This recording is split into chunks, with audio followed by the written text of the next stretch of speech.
आधी रात को जब विधवा मालकिन ने अपने नौकर के हाथ में सिंदूर रखकर कहा मेरी मांग भर दो, तो नौकर ने जो जवाब दिया उसे सुनकर पत्थर दिल भी रो पड़े।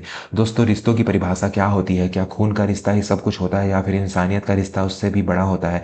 आज हम आपको राजस्थान के एक पुराने और रसूखदार घराने की एक ऐसी कहानी सुनाने जा रहे हैं जिसने समाज की खोखली मर्यादाओं पर एक पूरा करारा तमाचा मारा। यह कहानी है सुमित्रा देवी की और उनके वफादार सेवक मोहन की, एक ऐसी रात जिसने दो जिंदगियों को हमेशा के लिए बदल दिया। कहानी की शुरुआत होती है राजस्थान के उदयपुर से कुछ मील दूर स्थित रतनगढ़ नाम के एक कस्बे से। यहाँ की सबसे पुरानी हवेली, जिसे लोग बड़ी हवेली कहते थे, अपनी शानो शौकत के लिए मशहूर थी। इस हवेली की मालकिन थी 48 वर्षीय सुमित्रा देवी। देखने में सुमित्रा देवी के पास सब कुछ था, नौकर चाकर, गाड़ियां, जमीन जायदाद और पूरे इलाके में सम्मान। लेकिन उस भारी भरकम लोहे के गेट के पीछे सुमित्रा देवी बिल्कुल अकेली थी। 5 साल पहले उनके पति ठाकुर रणजीत सिंह का निधन हो गया, दिल का दौरा पड़ने से निधन हो गया था। उनकी कोई संतान नहीं थी। पति के जाने के बाद सुमित्रा देवी को लगा जैसे उनकी दुनिया ही उजड़ गई हो। लेकिन असली मुसीबत उनका अकेलापन नहीं था, असली मुसीबत थे उनके पति के छोटे भाई जगत सिंह। जगत सिंह की नज़र हमेशा से बड़ी हवेली और सुमित्रा देवी की दौलत पर थी। वह बस इस इंतजार में था कि कब सुमित्रा देवी कमजोर पड़े और वह सारी जायदाद अपने नाम करवा ले। इस पूरी हवेली में अगर कोई सुमित्रा देवी का सच्चा हितैषी था तो वह था मोहन।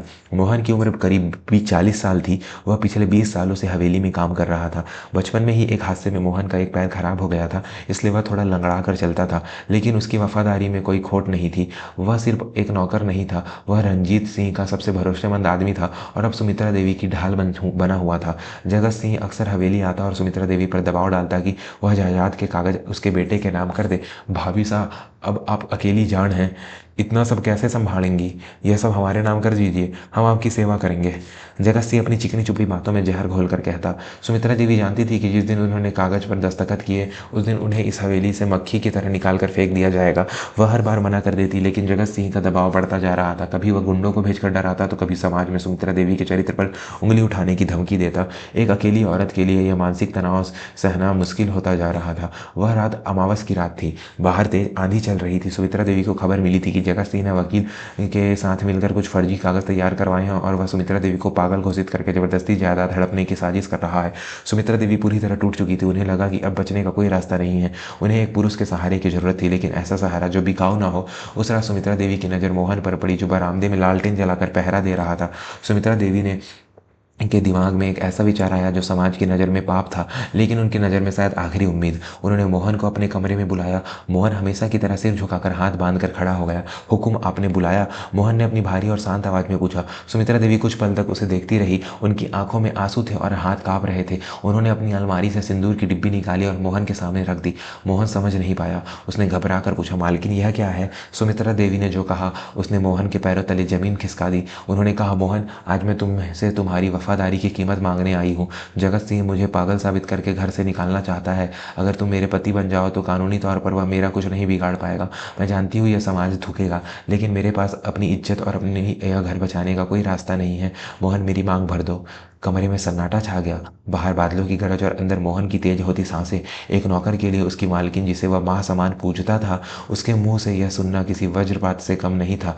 दोस्तों, क्या मोहन ने वह सिंदूर उठाया? क्या उसने अपनी मालकिन की बात मान ली, या फिर कुछ ऐसा हुआ जिसकी कल्पना सुमित्रा देवी ने भी नहीं की थी? कहानी के इस सबसे भावुक मोड़ पर आगे बढ़ने से पहले अगर आपको भी लगता है कि वफादारी आज भी जिंदा है तो चैनल को अभी सब्सक्राइब करें और बेल आइकन दबाएं, ताकि ऐसी ही दिल को छू लेने वाली कहानियां आप तक पहुंचती रहे। मोहन कांपते हुए कदमों से पीछे हटा। उसकी आंखों में आंसू आ गए। वह घुटनों के बल बैठ गया और हाथ जोड़कर बोला, मालकिन, यह आप क्या कह रही हैं? मैंने तो हमेशा आपको देवी की तरह पूजा। यह सिंदूर मेरे हाथों में शोभा नहीं देता। मैं आपका सेवक हूँ और मरते दम तक सेवक ही रहूंगा। सुमित्रा देवी रो पड़ी। तो क्या तुम मुझे जगत सिंह के हाथों बर्बाद होते देखोगे? वो मुझे नोच खाएंगे। मोहन, समाज एक अकेली विधवा को जीने नहीं देता। मोहन ने सिर उठाया। उसकी आंखों में एक अजीब सी चमक थी। उसने कहा, नहीं मालकिन, आपको बचाने के लिए मुझे आपका पति बनने की जरूरत नहीं है। सावित्री अपने पति के प्राण यमराज से ला सकती है, तो क्या एक बेटा, एक सेवक अपनी मालकिन की इज्जत के लिए अपनी बलि नहीं दे सकता? आप मुझ पर भरोसा रखिए।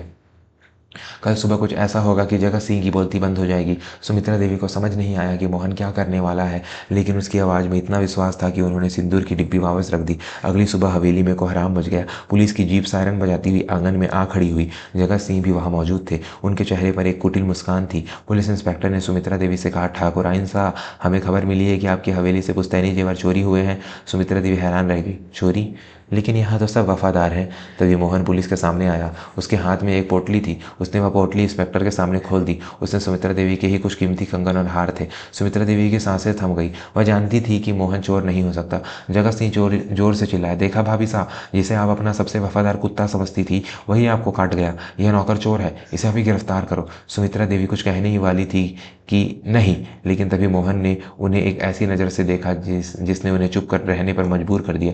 उस नज़र में एक मूक संदेश था, यही मेरा तरीका है, चुप रहिए। मोहन ने पुलिस के सामने सिर झुकाकर कहा, हाँ साहब, मैंने चोरी की है, मुझे पैसों की लालच आ गई थी। मालकिन को इससे में मत घसीटिए, उनकी कोई गलती नहीं है। सुमित्रा देवी का दिल चीख रहा था। वह जानती थी कि मोहन झूठ बोल रहा है, लेकिन मोहन ने यह नाटक क्यों किया? असल में जगत सिंह ने ही ये जेवर मोहन के कमरे में छुपवाए थे और पुलिस को खबर दी थी ताकि मोहन को रास्ते से हटाया जा सके। मोहन यह जान गया था, अगर वह खुद इल्ज़ाम नहीं लेता तो जगत सिंह यह साबित कर देता कि सुमित्रा देवी का इस नौकर के साथ कोई गलत रिश्ता है और उन्होंने ही उसे जेवर दिए हैं। सुमित्रा देवी के चरित्र पर कीचड़ उछलने से बचाने के लिए मोहन ने अपने माथे पर चोर का कलंक लगा लिया। पुलिस मोहन को हथकड़ी लगाकर ले गई। जाते जाते मोहन ने मुड़कर नहीं देखा। जगत सिंह को था कि कांटा निकल गया, लेकिन वह यह नहीं जानता था कि मोहन ने जाते जाते एक ऐसा खेल खेल दिया था जो जगत सिंह की बर्बादी का कारण बनने वाला था। जेल जाने से पहले मोहन ने चुपके से हवेली के असली कागजात और जगत सिंह की साजिशों की सबूत शहर के कलेक्टर जो रणजीत सिंह के पुराने मित्र थे के पास पहुंचा दिए थे। मोहन के जेल जाने के बाद सुमित्रा देवी अकेली पड़ गई, लेकिन कमजोर नहीं। मोहन की कुर्बानी ने उनके अंदर एक आग जला दी थी। जिस इंसान ने अपनी इज्जत दांव पर लगा दी उसकी व्यर्थ नहीं जाने देगी। उन्होंने खुद को संभाला। दोस्तों, यह कहानी अभी ख़त्म नहीं हुई है। मोहन जेल चला गया, लेकिन क्या उसे कभी इंसाफ मिला? क्या सुमित्रा देवी उस कलंक को धो पाई? और 10 साल बाद जब मोहन वापस आया तो हवेली में क्या हुआ, यह जानने के लिए दिल थाम कर बैठिए। और अगर आपको मोहन का यह त्याग पसंद आया तो वीडियो को लाइक जरूर करें। अभी हमारे 70% दर्शक बिना सब्सक्राइब किए वीडियो देख रहे हैं। आपसे निवेदन है कि सब्सक्राइब करके हमारा हौसला बढ़ाएं। वक्त का पहिया घुमा, 5 साल बीत गया। जगत सिंह को लगा था कि मोहन के जाने के बाद वह हवेली पर कब्जा कर लेगा, लेकिन कलेक्टर साहब के हस्तक्षेप और मोहन द्वारा किए गए सबूतों के कारण जगत सिंह पर धोखाधड़ी का मुकदमा चला। वह हवेली तो नहीं पा सका, उल्टा कोर्ट कचहरी के चक्करों में उसकी सारी जमा पूंजी खत्म हो गई। सुमित्रा देवी ने अब खुद को समाज सेवा में लगा दिया था, लेकिन उसकी आंखों में एक इंतजार हमेशा रहता था। सजा पूरी होने के बाद मोहन जेल से रिहा हुआ, लेकिन वह हवेली वापस नहीं गया। उसे लगा कि एक चोर का वापस जाना मालकिन की बदनामी का कारण बनेगा। वह शहर से दूर एक छोटे से गाँव में रहकर मजदूरी करने लगा और गुमनामी की जिंदगी जीने लगा। फिर आया वह दिन जब सुमित्रा देवी अपनी मृत्यु शैया पर थी। उनकी अंतिम इच्छा थी कि मोहन को बुलाया जाए। लोगों ने बहुत ढूंढा और आखिर में मोहन को एक टूटी फूटी झोपड़ी में पाया। बाल पक चुके थे, चेहरे पर झुर्रियाँ थी और वह लंगड़ापन और बढ़ गया था। खबर मिलते ही मोहन भागा। वह नंगे पैर ही हवेली की तरफ दौड़ा। जब वह हवेली पहुंचा तो वहां पूरा गांव इकट्ठा था। सुमित्रा देवी की सांसें बस उसी का इंतजार कर रही थी। मोहन को देखते ही सुमित्रा देवी की आंखों से आंसू बह निकले। उन्होंने इशारे से उसे पास बुलाया। वहां खड़े वकील, रिश्तेदार और गाँव वाले सब देख रहे थे। सुमित्रा देवी ने अपनी कांपती आवाज में माइक मंगवाया। वह कुछ कहना चाहती थी। सुमित्रा देवी ने कहा, आज मैं मरते वक्त उस झूठ का बोझ लेकर नहीं जाना चाहती जो 5 साल पहले बोया गया था। आप सब जिसे चोर समझते हैं वह असल में इस हवेली का रखवाला है। सुमित्रा देवी ने सबको बताया कि कैसे उस रात मोहन ने उनसे शादी करने से मना कर दिया था और कैसे उनकी इज्जत बचाने के लिए खुद चोर बन गया। इसने मेरे चरित्र पर दाग नहीं लगने दिया, चाहे खुद का दामन काला कर लिया। लोग कहते हैं खून का रिश्ता बड़ा होता है, लेकिन मेरे लिए यह रिश्ता खून से भी गहरा है। यह मेरा नौकर नहीं, मेरा बेटा। यह सुनकर वहां मौजूद हर शख्स की आंखें नम हो गई। जो लोग मोहन को हिकारत से देखते थे उनके सिर शर्म से झुक गए। जगत सिंह जो भीड़ में कहीं छिपे पीछे खड़ा था, नजरें चुराकर वहां से खिसक गया। सुमित्रा देवी ने वकील को इशारा किया। वकील ने वसीयत पढ़कर सुनाई। स्वर्गीय ठाकुर रणजीत सिंह की वसीयत के मुताबिक और मेरी इच्छा से इस हवेली और सारी जायदाद का आधा हिस्सा अनाथालय ट्रस्ट को जाता है और बाकी आधा हिस्सा श्री मोहन लाल को दिया जाता है ताकि वो अपना बाकी जीवन सम्मान से जी सकें। मोहन फूट फूट कर रोने लगा। नहीं मालकिन, मुझे दौलत नहीं चाहिए, मुझे तो बस आपका आशीर्वाद चाहिए था। सुमित्रा देवी ने मोहन के सिर पर हाथ रखा और मुस्कुराते हुए कहा, यह दौलत नहीं है मोहन, ये तुम्हारी वफादारी का सम्मान है। इसे ठुकराना मत। अब तुम ही इस हवेली के वारिस हो। और इसी के साथ सुमित्रा देवी ने हमेशा के लिए अपनी आंखें मूंद ली। एक नौकर जिसे दुनिया ने चोर समझा था, आज वह उस हवेली का मालिक था। लेकिन हवेली का मालिक बनने के बाद भी मोहन ने कभी वहां के गद्देदार बिस्तर का इस्तेमाल नहीं किया। वह आज भी उसी सेवक क्वार्टर में रहता था और हवेली को एक अनाथालय में बदल दिया था, जहाँ सैकड़ों बेसहारा बच्चों को आसरा मिलता है।